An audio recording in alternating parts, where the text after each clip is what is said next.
Cabang Dinas Kelautan dan Perikanan Provinsi Sulawesi Selatan bersama Dinas Perikanan dan Masyarakat Kabupaten Bantaeng menelusuri pesisir pantai Seruni untuk mencari sampah yang berserakan di bibir pantai.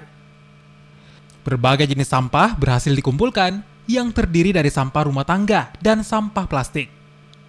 Selain membersihkan laut dan pantai, sampah plastik yang berhasil dikumpulkan akan didaur ulang dan sebagian akan dijual kembali. Menurut Kepala Cabang Dinas Kelautan dan Perikanan Provinsi Sulawesi Selatan, kegiatan bersih pantai dan laut sangat penting dalam menjaga ekosistem. Jadi memang setiap tahun kita programkan itu yang namanya bersih pantai. Nah, tujuan daripada kita melakukan ini sebenarnya untuk kemudian memicu masyarakat, kesadaran masyarakat bahwa sebenarnya sederhana saja kalau kita ingin menjaga kebersihan lingkungan, utamanya di pesisir. Kalau kita tergerak untuk kemudian ikut berpartisipasi, kan seperti ini.